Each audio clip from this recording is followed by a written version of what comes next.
So we just talked about critical race theory, right? How about critical rock theory? Critical rock theory. The University of Wisconsin at Madison removes 2 billion-year-old rock because of racism. I'm just going to give you a second with that one.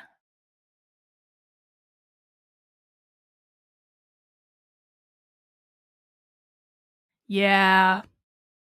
I covered this story on the channel way back when this whole shenanigan first started, but apparently, so I covered it when there was just a debate about whether or not to remove the rock. Guess what? The rock has now been removed. The rock has been removed at a cost of, well, they say it's less than $50,000, but then I had this other story here that said it was going to be between $30,000 and $75,000 to remove a rock. To remove a rock from a publicly funded school's campus. So we'll go with $50,000. That might be somewhere in the middle. That is the tuition of like at least 2 or 3 students at this school. They spent the equivalent of multiple students' tuition to remove a rock because of racism. Jenny's getting inky with it. Says, best, it's the same thing they did to the birds. Or bet it's the same thing they did to the birds. The former Chamberlain rock was a painful symbol of racism. So the University of Wisconsin-Madison removed it from its property. The rock has sat on the Observatory Hill since 1925, where it was referenced by a derogatory name that was commonly used to refer to any large, dark rock. Last November, students testified that the rock was a daily reminder of past and present injustices faced by students of color. Chancellor Rebecca Blank accepted the recommendation. The Wisconsin Black Student Union, in partnership with Native American student organization Wuxsheet, endorsed its removal. This is about a rock. A very large rock. It took courage and commitment for the Wisconsin Black Student Union to bring this issue forward to influence change alongside UW's Wuxsheet student leaders, said Vice Chancellor for Student Affairs, Lori. In the midst of demands for justice following George Floyd's murder last summer, the students wanted change on campus and they worked hard to see this through. While the decision required compromise, I'm proud that the student leaders and the collaboration it took to get there, everything is about George Floyd. Everything. Every damn thing. Nat D says, I don't have a problem with CRT, gender studies, or LGBT history, but it should be optional, never mandatory. Make it available only for 9th and 12th grades. No, that's not a solution. First off, because 9th through 12th grades is compelled state education. So no, you cannot make it like, dude, not all schools have optional classes. My high school did not really have optional classes. There was no such thing. There weren't enough teachers. They didn't have the resources to do it. Like, make it like, if they want to study it in college where they are paying to go and no one's compelling them to go and my money doesn't have to go funding it as it would at public universities like this one that just spent $50,000 to remove a rock, I would actually have no issue with it. But you can't put this stuff in high schools. They don't have not all schools have the resources to set up a whole bunch of electives. It just doesn't work like that. I had a choice between like 2 different electives. I mean 2. I had to choose one or the other. That was it. And it was shop and home ec. I chose home ec and I learned how to sew and how to bake muffins. And I didn't want to use the saw shop class. But that was it. That was the only electives they had in my high school. Let's see. UW-Madison senior Nayla, who served as president of the Wisconsin Black Student Union during the 2020 to 2021 academic year, joined staff and students who watched the crane lift the rock of the early morning off the ground. Post-millennial, you need a copy editor. This sentence is filled with errors. I'm sorry. Joined the staff and students who watched as a crane lifted the rock off the ground early Friday morning. It was very meaningful to me that it was very meaningful for me to be there to see the process all the way to the end. McWhorter said it was about a year ago that we released our demands to remove a rock and met with the chancellor and explained to her why those demands meant so much to us. It was a powerful moment today to see this demand come full circle. McWhorter hopes this inspires other students to stand in solidarity and advocate for change on campus. Okay, what part of this student's campus experience has been meaningfully changed by the removal of a giant rock? I'm so confused.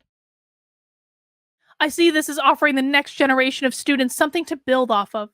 We got this project going, and now the next round of students can continue to work on the demands and come up with other ideas. We hope to see this movement and this momentum carries on. Carries on to what? What other rocks on campus do they want them to remove?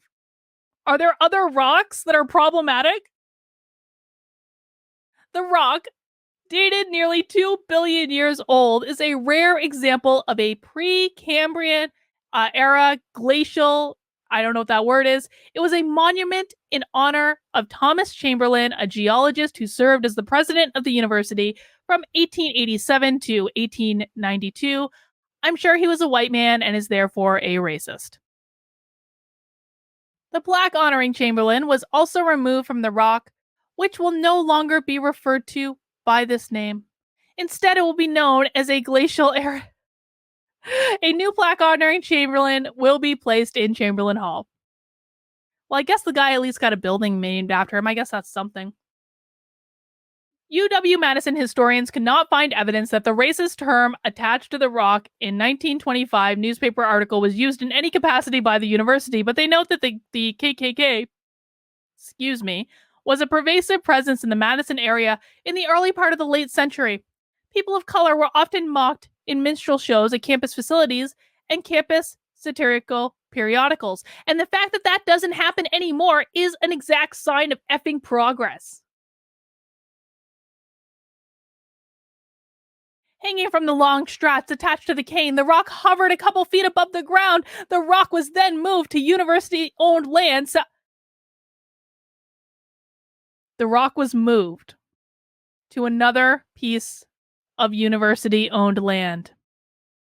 So really, did they really remove the rock, or did they just move it to another area on campus? They paid $50,000 to move a rock, and they didn't even take it off of university property.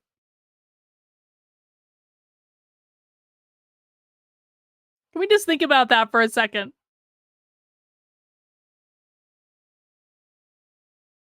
$50,000. This is a public, state-funded university. $50,000 to take not okay, hang on. I've got some crystals. We're gonna do a demonstration, okay? I've got some crystals. Let me see. What's the best crystal I have to mimic the rock? We could go with this one. It's a smoky quartz, so it's dark. It looks just like the rock. That might be the good crystal. Or we can maybe do this one. This one's just fun. That's an agate. Let's do the smoky quartz. So they paid $50,000. This is the rock. This is the rock right here. They paid $50,000 to move the rock from here to here. And they solved racism. Racism has been solved. The rock has been moved from here to here. Racism is solved for $50,000. My God. The cost to remove the rock is expected to be less than $50,000 and will be paid for by the Chancellor's office using private donations. Bullshit. Moving the rock to this remote site prevents further harm to our community while preserving the rock's educational and research value for current and future scholars.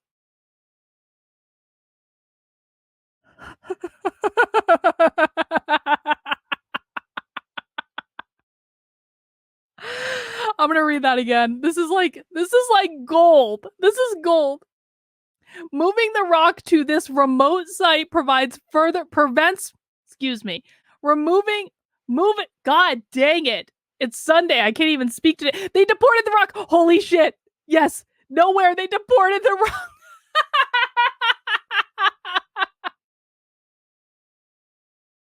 Moving the rock to this remote site prevents further harm to our community while preserving the rock's educational and research value of current and future scholars, says Gary Brown, director of campus planning and landscape architecture, who led the search for the rock's new location. There was a fucking search committee to figure out where to put this giant rock.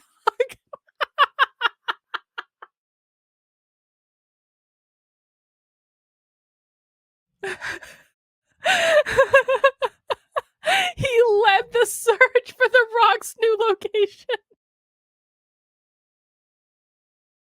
Students and the general public will no longer casually encounter the rock, but it will remain available to those specifically seeking it out for teaching and learning purposes.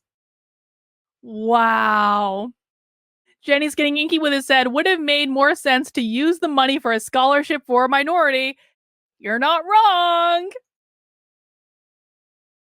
He noted the rock was immense teaching and educational value in addition to its scientific importance. UW-Madison was required under Wisconsin's burial sites provision law to gain permission from the Wisconsin Historical Society to move the rock because it sat on a burial site. This campus is going to be cursed after moving this rock. Mark my words, they've disrupted some sort of ancient Indian burial ground by removing this rock. They basically created Pet Cemetery on the University of Wisconsin-Madison campus. The rock was near effigy mounds that were sacred to Native American burial sites. I told you, they have disrupted a Native American burial ground by removing this rock for $50,000. This campus is going to be more haunted than ever. Cats are going to be coming back to life. Stuff's going to be happening. Dragonwater says, I am imagining someone searching for the rock, the actor's new home. My God, perfect. We worked closely with the Wisconsin Historical Society and our colleagues in the Ho-Chunk Nation to assure minimal, if any, disturbance to the sacred burial sites nearby, said Brown. Although the rock did not sit on top of a burial site, it was located within a protective Native American burial area. Bill Quackenbush, Tribal Historic Preservation Officer for the Ho-Chunk Nation, and Zachary, a project manager with the Archaeological Research. Can you even imagine for a second how much money and how many resources went into moving this effing rock? This is crazy. Well, we can all rest sound tonight knowing that a giant rock has been deported from one area of the college campus to another area of the college campus, and racism has been solved, and students will never have to feel oppressed because of a giant rock again. Don't you all feel just a little less racist for the reading of this story? Don't you all feel just a little less racist? I got one more story, guys, and it's a good one, but if you feel a little less racist because of the reading of this story, please mount that like button for me. If this story gave you as much joy and cleared your conscience as much as it did for me, if you are looking forward to watching Pet Cemetery come alive at the University of Wisconsin at Madison because they disturbed an ancient Indian burial site, please mount that like button. And if you aren't subscribed to my channel, if you want to, go ahead.